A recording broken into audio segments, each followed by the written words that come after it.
Hello viewers, मैं राजकुमार सोनी एक बार फिर से आप सबका अपने चैनल मिलिट्री एकेडमी में स्वागत करता हूं। व्यूवर्स, आज के इस वीडियो में हम कोरोना प्रॉब्लम की वजह से नेवी में जो चांसेस मिलने वाले हैं, जी हां, जो नोटिफिकेशन अभी आया नहीं है, जो प्रीवियस एग्जाम थे वो पोस्टपोन हुए हैं, किसी का पीएफटी बाकी है, मेडिकल बाकी है, उसके बारे में बात करेंगे। बेसिकली इस वीडियो को बनाने का मकसद ये है कि कई सारे कैंडिडेट्स के मन में आ रहा है कि सर कोरोना की वजह से कितने चांसेस आगे मिलेंगे, क्योंकि नोटिफिकेशन आएगा कि नहीं, उसके बारे में हम बात करेंगे। तो मैंने ये वीडियो जो है वो प्रीवियस जो नोटिफिकेशन है उसके अकॉर्डिंग तैयार किया है। इसमें बेसिकली आप ये जानेंगे कि आपका जो डेट ऑफ बर्थ है उसके अकॉर्डिंग अगले कितने चांसेस में आपको बैठने का मौका मिल सकता है, और कुछ और डिटेल्स मेरे बारे में। मैं competitive English, academic English, group discussion और फिजिकल फिटनेस का इंस्ट्रक्टर हूं। मेरी career history 2004 to 2019 navy, teaching experience, service में भी इंस्ट्रक्शन दिए, एंड रिटायरमेंट के बाद मेरी अपनी एकेडमी है, मिलिट्री एकेडमी, जो कि बलिया उत्तर प्रदेश में है।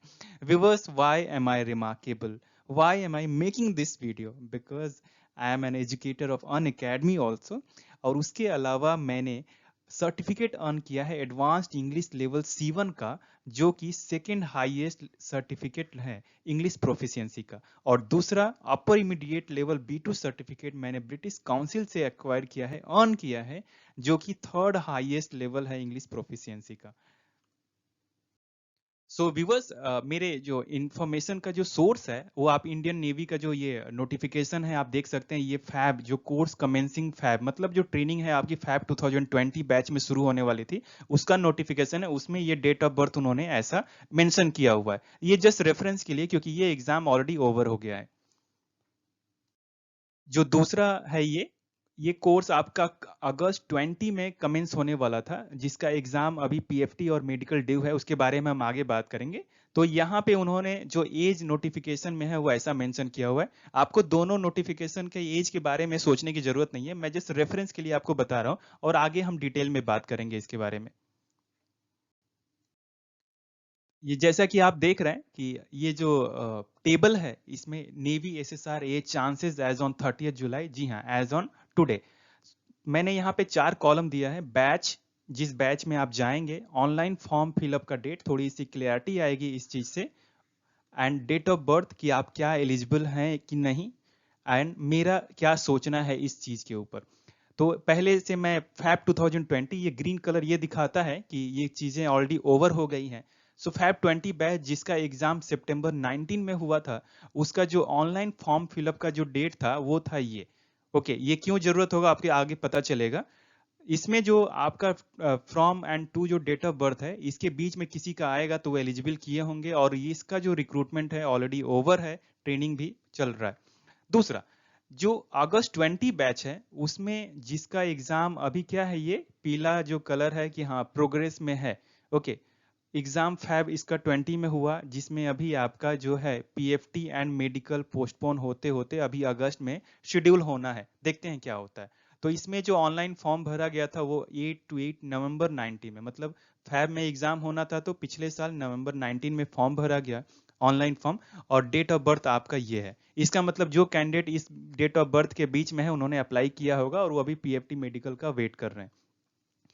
नेक्स्ट क्वेश्चन ये है कि अभी जो नेक्स्ट बैच है, दैट इज सितंबर 20 में जो आपका एग्जाम होने वाला था, और इसका जो ऑनलाइन फॉर्म है वो 28 जून और 10 जुलाई 20 के बीच में भरा जाता है। कैसे ये डेट मिला मुझे, इस डेट को देखते हुए कि भाई यदि पिछले फैब 20 वाले बैच में इस डेट में फॉर्म भरा गया, ऑनलाइन फॉर्म का जो डेट था, तो फैब 21 जो अगले साल 21 में जो ट्रेनिंग शुरू होगी आपकी, तो उसका जो फॉर्म फिलअप का डेट था वो इस साल होता अभी 28 जून से लेके 10 जुलाई के बीच में, जो कि ऑलरेडी ये ओवर हो गया है, और ये कोई नोटिफिकेशन आया नहीं है, कोई फॉर्म भरा नहीं गया है। तो इसमें क्या है, इस बैच में थोड़ा सा प्रॉब्लम हो सकता है। अब देखते हैं क्या करते हैं इसका, इस बैच को लेके आप नोटिफिकेशन कुछ महीने बाद आता है कि क्या होता है बोल नहीं सकते। यदि ये नोटिफिकेशन आता तो कुछ इस तरह का डेट ऑफ बर्थ रहता, तो जिस कैंडिडेट का डेट ऑफ बर्थ इसके बीच में आता तो वो क्या है इसमें अप्लाई कर सकते। इंपॉर्टेंट बात यह है कि जो कैंडिडेट इसमें सक्सेसफुल नहीं थे, या अभी भी वो अपीयर करने वाले हैं, कुछ प्रॉब्लम हो रहा है, तो उन्होंने ये सोचा होगा कि मैं सितंबर 20 या फेब 21 वाले बैच में और ये जो फॉर्म निकलता उसमें मैं अप्लाई करता, तो और मुझे एक चांस और मिलता। तो यदि आपको ऐसा, तो अभी नोटिफिकेशन आया नहीं है, और यदि आप इस फॉर्म के तैयारी में थे, तो यदि नहीं आए तो आप डिसअपॉइंट मत होएं। मैं बस यही कहूंगा, क्योंकि कोरोना एक प्रॉब्लम है, तो सब पूरी दुनिया डिस्टर्ब है, हम और आप उसके एक हिस्से हैं।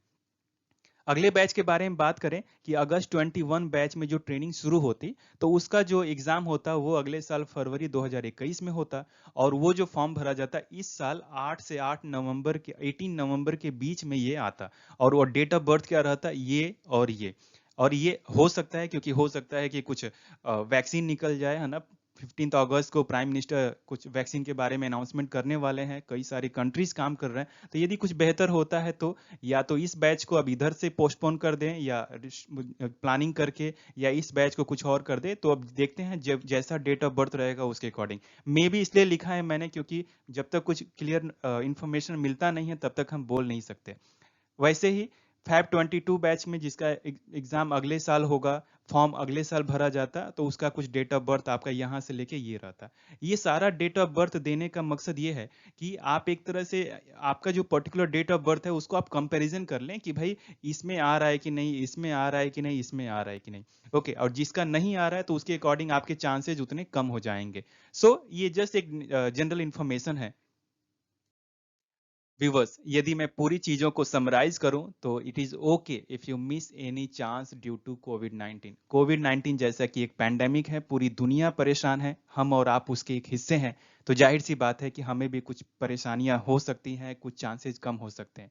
वैसे दोनों फोर्सेज चाहती हैं कि, दोनों या तीनों फोर्सेज चाहती हैं कि जिनका जैसे रिक्रूटमेंट था, ट्रेनिंग था, वो ऐसे कंटिन्यू हो, लेकिन अभी क्या कर सकते हैं। तो आपको परेशान होने की जरूरत नहीं है। व्यूवर्स, आपको अभी लाइफ में बहुत सारे एग्जाम देने बाकी हैं, आप सब यंगस्टर हैं, मेहनत कीजिए, और आगे बहुत सारे चांसेस हैं आपको। ये नेवी, एयरफोर्स या आर्मी, इसी को आप एकदम डेडलाइन बना के ना चले कि जो होगा यही होगा, नहीं। आप देश की जो सेवा है वो दूसरे तरीके से भी कर सकते हैं, दूसरी ऑर्गेनाइजेशन ज्वाइन करके।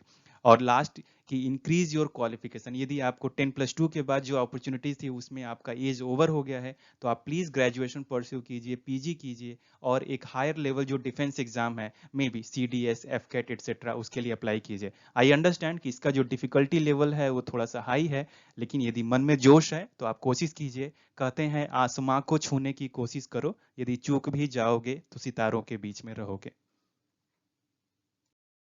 सो व्यूवर्स, मुझे उम्मीद है कि नेवी में जो चांसेस के ऊपर कोविड प्रॉब्लम को लेके मैंने ये वीडियो बनाया, आपको बहुत पसंद आया होगा। यदि वीडियो पसंद आया है तो मेरे चैनल को सब्सक्राइब कीजिए, और यदि सब्सक्राइब कर लिया है तो लाइक, शेयर एंड कमेंट करके मुझे आप और एनर्जी दीजिए, ताकि और भी मैं बेहतरीन वीडियोज आपके लिए बना सकूं।